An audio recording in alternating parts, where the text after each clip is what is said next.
welcome to part 3 in my Christmas Garland series. These are really fun DIYs I've been taking you guys through the last few days, all with stuff from the dollar store or from your craft store that are basically under $1. And in today's video, I'm going to be showing you how I made this really fun gingerbread and Christmas present garland. This was inspired by garland I had found at Michael's that was just really not attractive and it cost like $10. I'm happy to say that you guys can go ahead and make this garland yourself for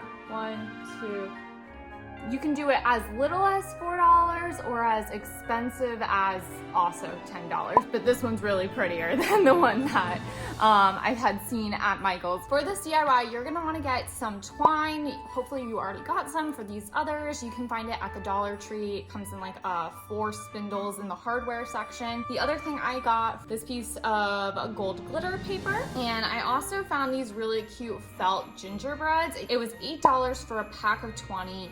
If you wanted to do this for less, you could always use construction paper or get the individual sheets of felt and cut out your own gingerbread men. Because all of these ended up being so affordable, I decided to save myself the headache, and I really liked the quality of these because I can always repurpose these later on, have my daughter go ahead and use it to draw on faces or glue on faces or just do some future crafts with it. So I thought this was worth spending a little bit more money on. Totally up to you how you want to go about doing that. With that said, this is the most expensive garland that I will be taking you through in this series. The next thing I got were from the Dollar Tree, a roll of red glitter ribbon as well as these little glitter bows. And obviously I used my hot glue gun, which I already had on hand, and I think I got the glue sticks at the Dollar Tree too, but don't quote me on that.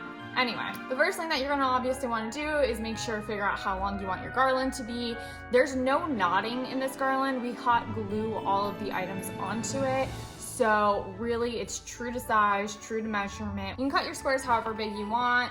I wanted them to be a little bit smaller than my gingerbread, but not so much smaller that they felt dwarfed. So I looked at it and came up with a length that I felt comfortable with. All I actually ended up doing was using the distance from my knuckle here to the tip of my thumb. I went ahead and cut down the sheet there, and then I cut it into thirds from there. And with that, we pretty much had our Christmas tree present shape. And you can do this in any order you want. I decided to assemble my garland first and then decorate my presents. You could go ahead and decorate your presents first if you want. So then I just went ahead and hot glued the gingerbread on, rotating gingerbread present and in order to measure the distance between the two, you can always use a measuring stick or a tape measure.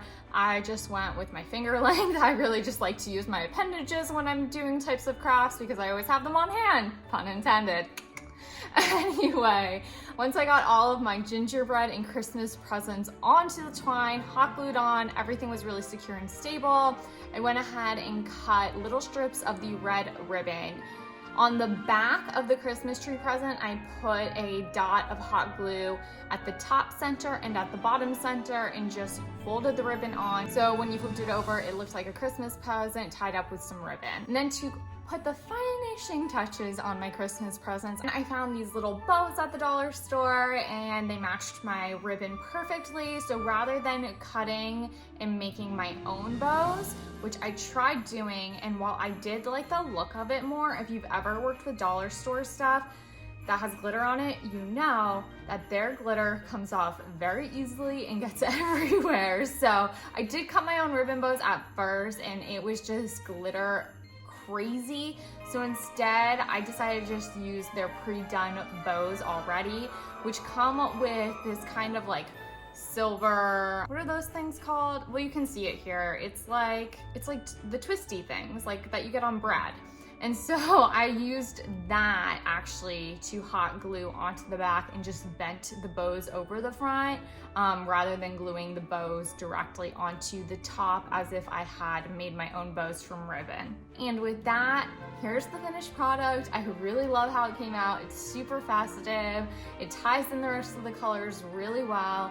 And I hope that you guys enjoy it. If you go ahead and make any of these, make sure to tag me on Instagram at The Confused Millennial. I would love to see them. And don't forget to catch up on my first video in this series where I show you how to make these origami Christmas trees, which are really cool and a showstopper, if I do say so myself.